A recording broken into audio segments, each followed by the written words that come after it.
my chest, train my mind so I forget. Hello YouTube and welcome back to the channel. So for today's video we are joined by some of my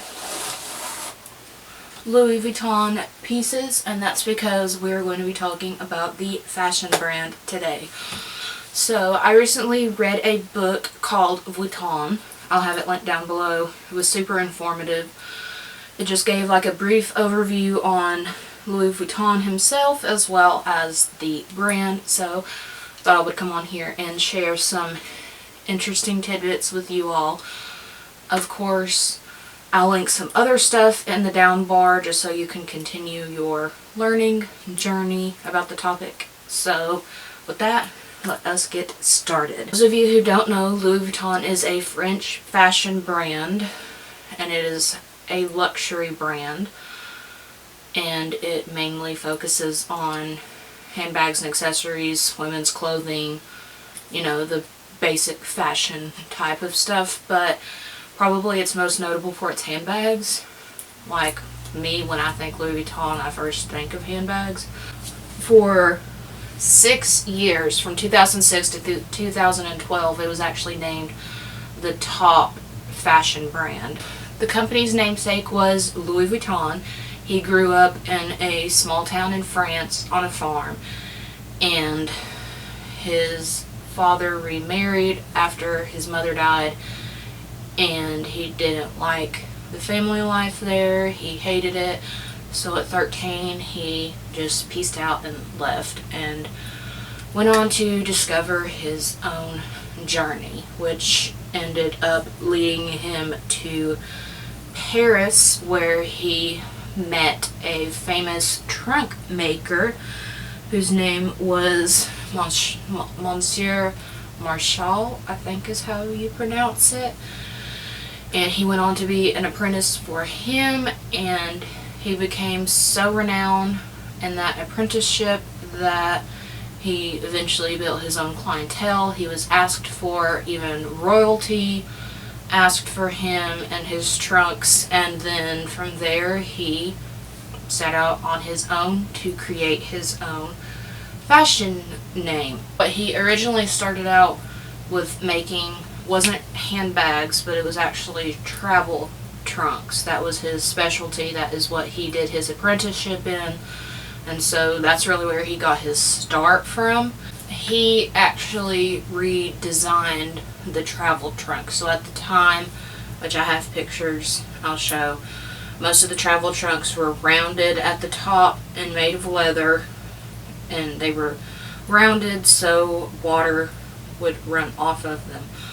But Louis Vuitton actually came up with the canvas material, which is what is used on most of his handbags today, and because of that he was able to create the square trunk. So they were easily stackable and manageable for travel, but water couldn't get in them because they weren't, or it couldn't damage the trunks as much because they were a water resistant canvas, which again still used today, with just the trimming being leather.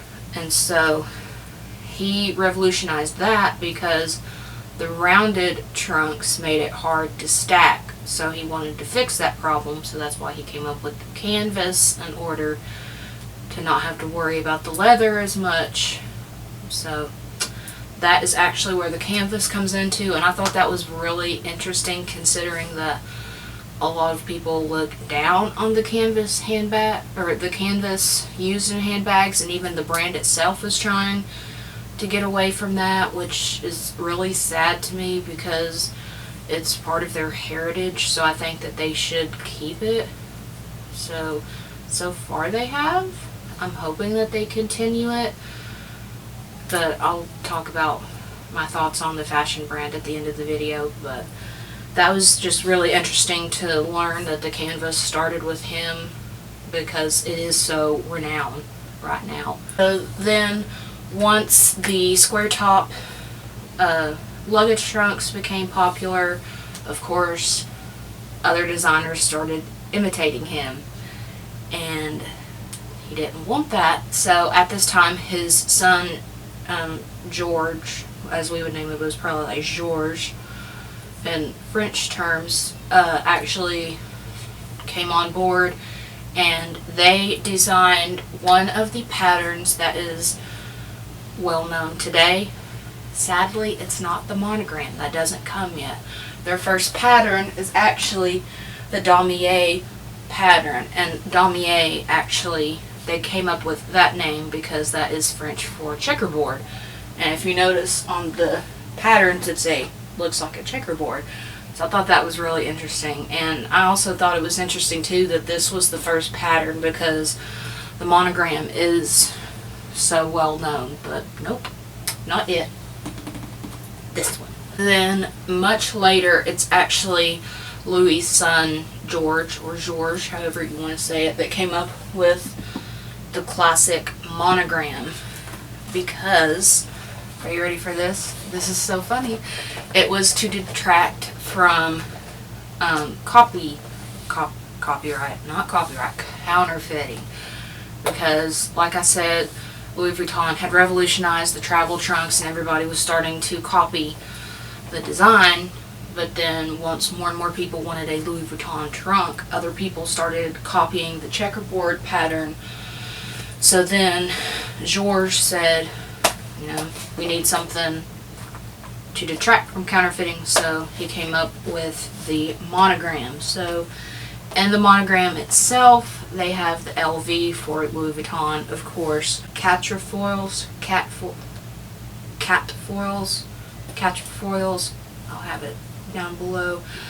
On it is, and also like the little fleur-de-lis thing is reminiscent of a particular style that was popular in Victorian times. So that's why he put that on there. So I found that really interesting as well. So this is the not like the same canvas, but it's the canvas that was used in the pattern. So that's where the monogram trunks came into play.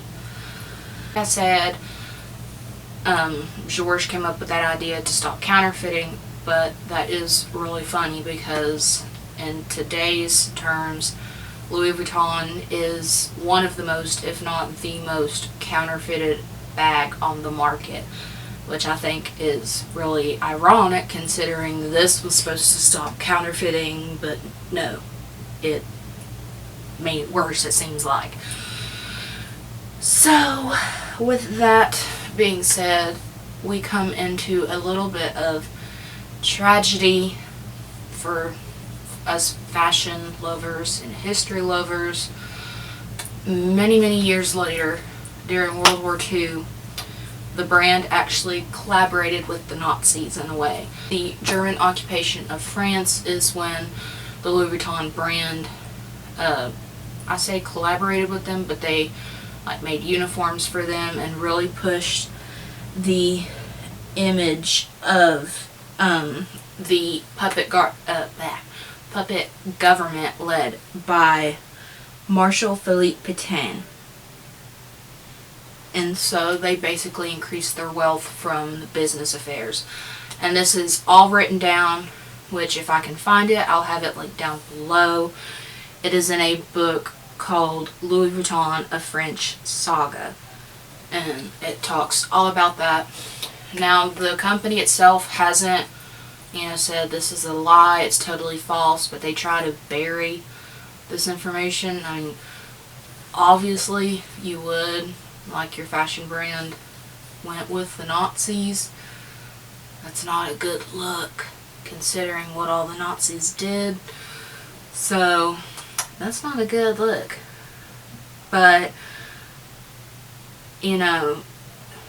they're trying to bury it, and it's evident because a Louis Vuitton spokesman, when the book was released, actually said, "This is ancient history. The book covers a period when it was family run." So, now my thoughts on the fashion brand and everything in general. that comment makes me mad in a way, because like them saying that's ancient history. No, it is history, but you can't just say, you know, we're going to bury this under the rug because it's ancient history, because considering like what all happened in the Holocaust and how many different groups of people were tortured and died because of a ruler's insane views. No, you don't just get to push that under the rug and say, oh, it's ancient history. And the comment about it being family run, you may think that, like, oh, it's the Vuittons that did it, and it may have at that time, but the book actually says, too, the one that I read, that Louis Vuitton himself wouldn't have liked that, because at the time, at one of the time periods of his life, there was some German oppression, and just oppression in general he didn't like, so he wouldn't have been for that.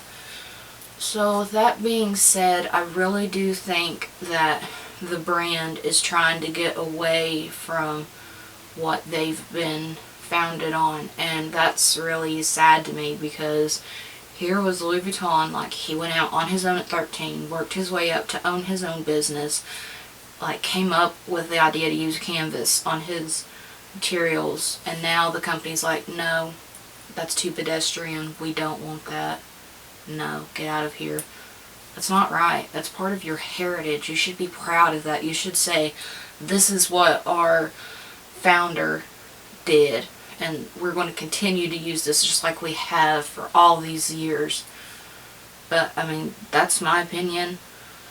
I love my Louis Vuitton bag that I have. Yes, I'm going to show it off. I got this for my birthday this year. I have wanted this bag for a long time. This has been my dream bag. I love the canvas on it because I don't have to worry about it as much as my all leather bags. Like, of course, I baby this one because it is my child, but I mean, I don't have to worry about it as much. But it's just so beautiful, and honestly, the type of canvas that it is, you can't really tell that it's canvas. Like, honestly, when I was younger, I thought that it was all leather until I looked into it.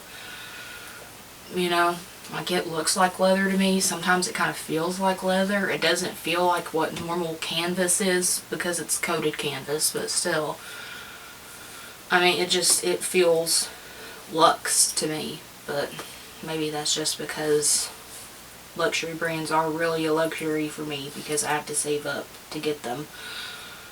But anyway, that is it for this video. Like I said, I'll have other things linked down below so you can continue to learn about the fashion brand.